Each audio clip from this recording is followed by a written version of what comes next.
Hello बच्चों, स्वागत है आप सबका मायू अकेडमी में। मैं मोना आज आप लोगों को सीपीआर पढ़ाऊंगी। सीपीआर का मतलब होता है कार्डियो पल्मोनरी रिसक्सिटेशन।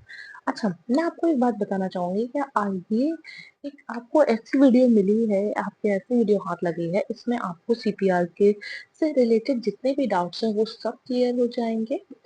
और जितनी भी बातें हैं आज मैं आपको सारी एक ही वीडियो के अंदर क्लियर कर दूंगी। Without any wasting time, shall we start. Okay, introduction की बात करें। अच्छा, पहले सीपीआर होता क्या है? सीपीआर एक तरीके की ऐसी प्रोसेस होती है ना, जैसे हम लोग हार्ट पेशेंट्स की जान बचाते हैं।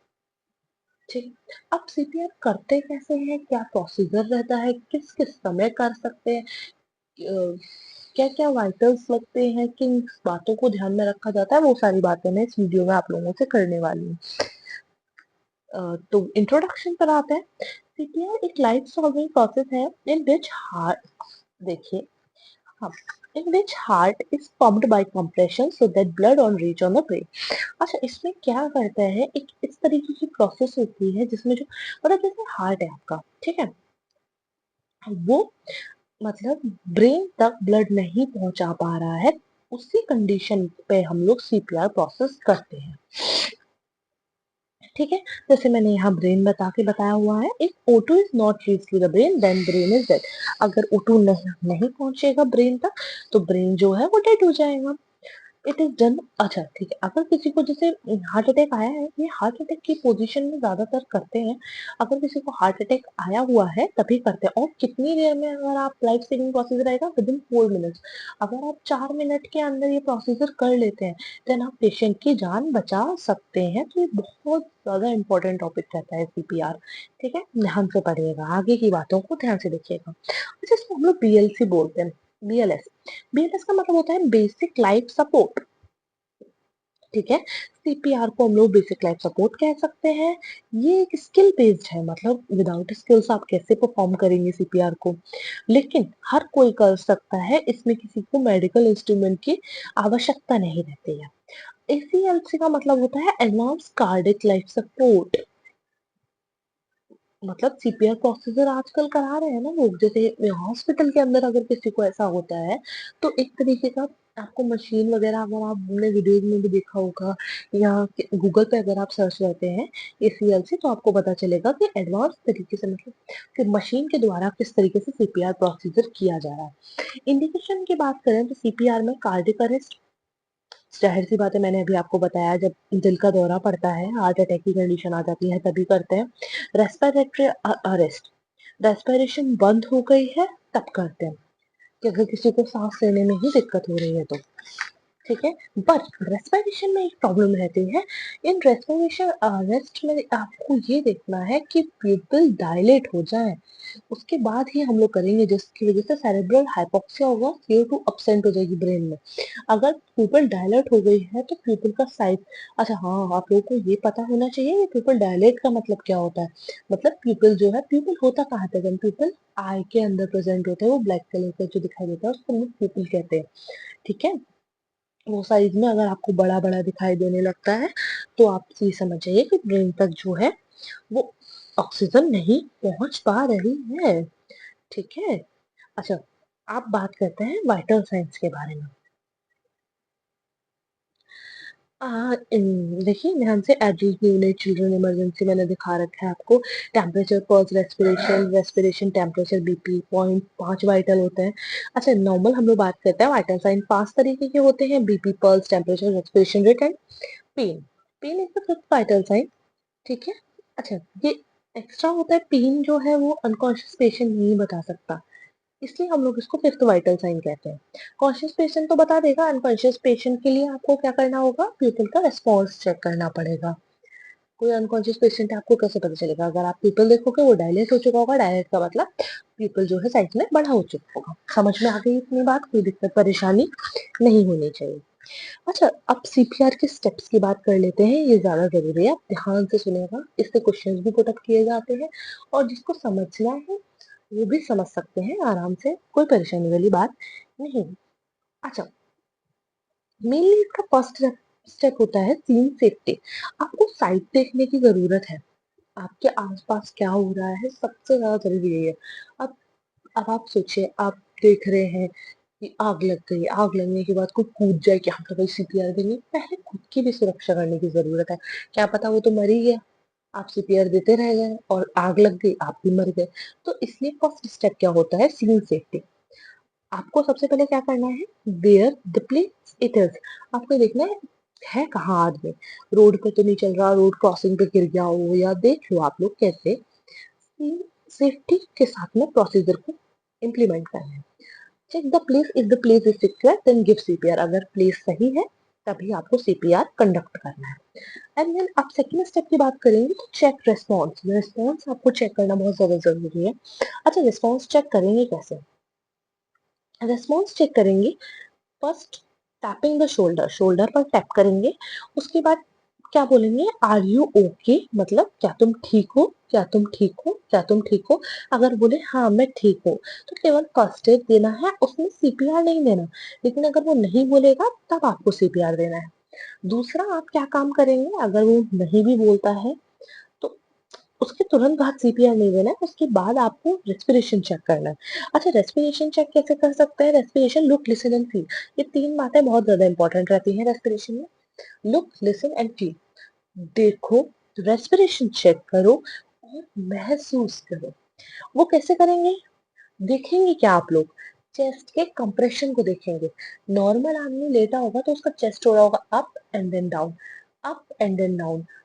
और अगर जिसको सीपीआर ही नहीं है तो उसका अप डाउन नहीं हो सकता। लिसन, अपने कानों को उसके चेस्ट के पास लाके सुनो, या उसकी नोज के पास लाके सुनो कि वो ब्रेथ कर रहा है या नहीं कर रहा। और हाथ से भी आप चेक कर सकते हैं, क्योंकि अप डाउन करेगा तो आयरन, आप हाथ लगा के भी चेक कर सकते हैं। तो ये तीन मेन पॉइंट होते हैं, अगर आपसे कोई पूछे कि रेस्पिरेशन के चेक कैसे कर सकते हैं, तो तीन तरीके से, लुक, लिसन एंड फील। समझ में आ गई इतनी बात। नेक्स्ट पे चलते हैं, चेक पल्स। अब पल्स हम लोग कैसे चेक करते हैं, एडल्ट पेशेंट के अंदर कार्डियोइड पल्स हम लोग चेक करते हैं, 5 से 10 सेकंड तक चेक करते हैं, 6 से 8 पल्स होनी चाहिए। अच्छा, प्रेस नहीं करते कार्डियोइड पल्स को, do not press both cardioid pulse, दोनों कार्डियोइड पल्स को चेक प्रेस नहीं किया जा सकता। अच्छा, काउंटिंग हम लोग कैसे करेंगे पल्स को चेक करते हुए, हम ऐसे नहीं 1001 नहीं, 1001, 1001 का मतलब 1 सेकेंड हो गया, 1002, 1003, 1004, एंड देन ऐसे करके हम लोग उसकी पल्स जो है वो चेक करेंगे। अच्छा, एंड देन पल्स अगर प्रेजेंट है तो फिर सीपीआर नहीं देंगे, अगर absent है तो सीपीआर देंगे। अगर इंटरमीडिएट मतलब महसूस हो रही है कि हो भी है कि नहीं है, तो भी आप सीपीआर दे सकते हैं। ये दो बातें ध्यान रखिएगा, चिल्ड्रन के अंदर कौन सी पल्स चेक कर दी जाती है, femoral carotid artery, and then infant के अंदर चेक की जाती है ब्रेकियल आर्टरी। ठीक है, कोई परेशानी वाली बात नहीं है।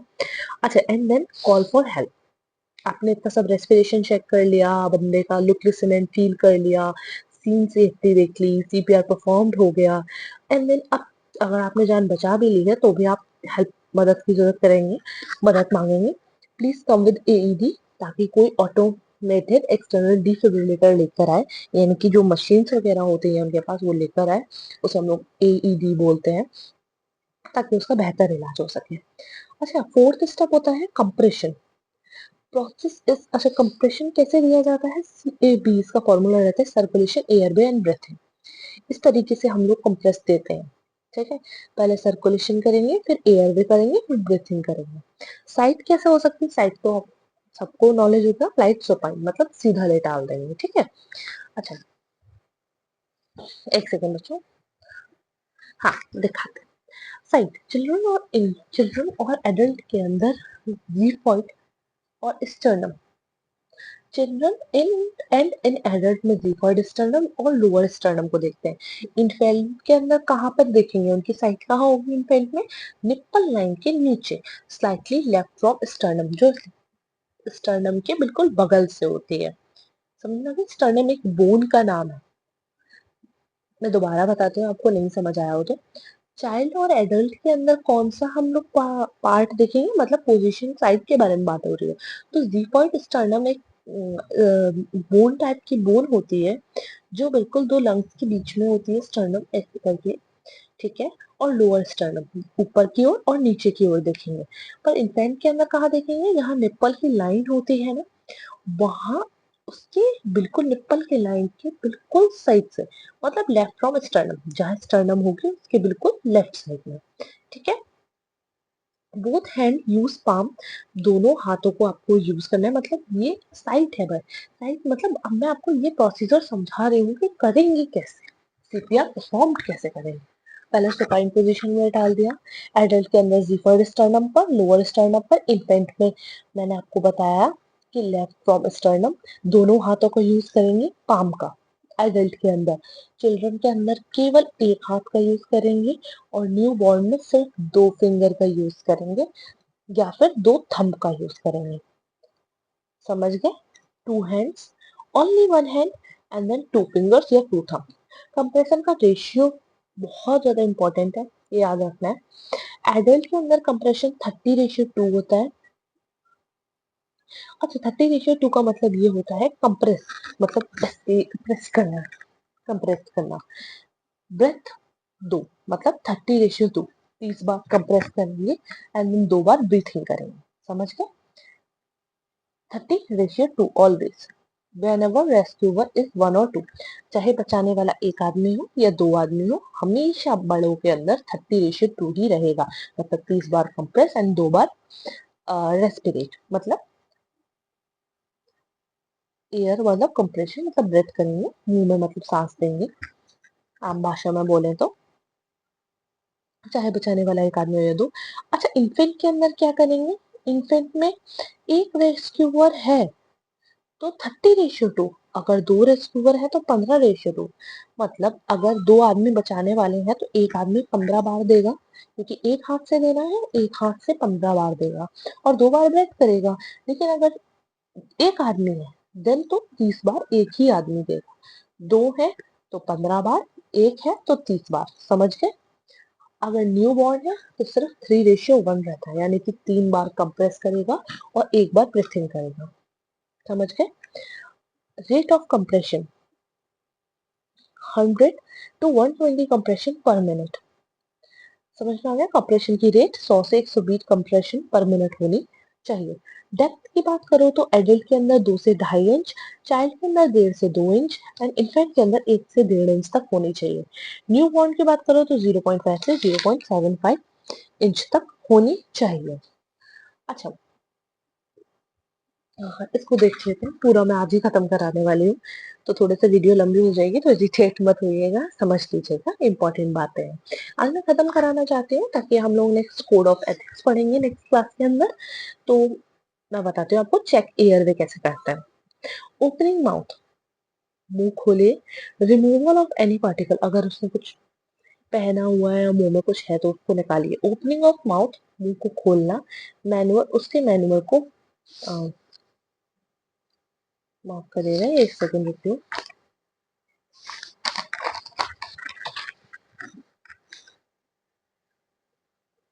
कुछ नहीं बच्चों, मैं समझाती हूँ। हाँ, अगर जो मुंह का हम लोग सांस लेते हैं उसके मैनुअल को हम लोग, मैनुअल का प्रोसीजर होता है, ठीक है। अच्छा, मैनुअल प्रोसीजर होता कैसे है? हेड, टिल्ट, चिन, लिफ्ट। हेड टिल्ट चिन का मतलब है हेड को ऊपर करना, चिन को ऊपर उठाना। Never used in road accident patient. हाँ, रोड एक्सीडेंट पेशेंट के अंदर ये वाला जो है वो यूज नहीं करते मैनुअल, हम लोग फिर यूज करते हैं jaw thrust manual. Safest method to open, यानी कि जॉ को पूरा उठाएंगे, जबड़े को उठाएंगे, एंड देन तब उसको रेस्पिरेशन में मदद करेंगे। रिमूवल ऑफ एनी पार्टिकल्स, कुछ भी पार्टिकल है उसको रिमूव कैसे किया जा सकता है? दो चीज मैंने आपको बताई कि एयरवे चौक होने की दो चीज है, ओपनिंग इन माउथ या फिर रिमूवल ऑफ एनी पार्टिकल्स। दो चीजें है, रिमूवल ऑफ एनी पार्टिकल्स है ये, अगर कोई चीज स्टक हो जाती है तो कैसे निकालते हैं, उसका मैनुअल है, हेलमेंट मैनुअल। रिमूव पार्टिकल्स, अगर आपको एडल्ट के अंदर से निकालना है तो पीठ पर 5 थप्पड़ लगाइए, मतलब 5 बार स्लैप कीजिए एंड देन वो बाहर निकल आएगा। या एब्डोमेन, मतलब कैसे करना है आपको, एब्डोमेन को प्रेस कर करके भी निकाल सकते हैं, 5 थप्पड़ लगाइए पीठ पे जोर जोर से, तो वो चीज जो है, अगर कोई पार्टिकल स्टक हो गया है देन वो रिमूव हो जाएगा। चिल्ड्रन और इन्फेंट के साथ में क्या करते हैं, उल्टा लेटा दो बच्चों को और बैक स्लैप करना शुरू करो। बैक स्लैप थोड़ा स्लो ही करेगा क्योंकि वो बच्चा है। 5 बैक स्लैप्स इनफ होते हैं, 5 बैक स्लैप करते हैं, स्कैपुला के बीच में किया जाता है। ब्रेथिंग प्रोवाइड कैसे करेंगे? Mouth to mouth and pinch the nose. Adult के अंदर मुंह से मुंह सांस देते हैं और नाक को पिंच करते हैं, मतलब नाक दबाकर मुंह से सांस देना, इसको कहते हैं ब्रेथिंग। एडल्ट के अंदर करते हैं। एंड देन न्यूबॉर्न या इन्फेंट या चाइल्ड के अंदर माउथ टू नोज यानी कि पिंच द माउथ, मुंह दबा के नाक के अंदर सांस देते हैं। ठीक है। रेट ऑफ ब्रेथिंग की बात करें तो 10 से 12 ब्रेथ पर minute. Check the chest is rise और नॉट। चेक, सबसे पहले चेक करो कि चेस्ट जो है वो अप डाउन कर रहा है या नहीं। चाइल्ड हो या एडल्ट हो, सबके मर्द समान था। कॉम्प्लिकेशन यही हो जाती है सीपीआर के अंदर, दो ही कॉम्प्लिकेशन है मेनली। रिब्स का फ्रैक्चर हो सकता है, damage of vital organ damage हो सकता है। तो ये रहा आज का पूरा टॉपिक, ये आज हमने सीपीआर के बारे में बात की। अगर इस टॉपिक के अंदर आप लोगों को कोई भी डाउट है तो प्लीज कमेंट सेक्शन में मुझको बताइएगा। ठीक है। इसका वीडियो आपको मेरे टेलीग्राम चैनल पर अवेलेबल होगा। टेलीग्राम चैनल का लिंक डिस्क्रिप्शन बॉक्स में है। और जिस बच्चे ने चैनल को सब्सक्राइब नहीं किया होगा वो चैनल को सब्सक्राइब कीजिए। वीडियो अच्छी लगी तो प्लीज एक लाइक कीजिएगा एंड शेयर कीजिएगा। थैंक यू बच्चों, बाय बाय।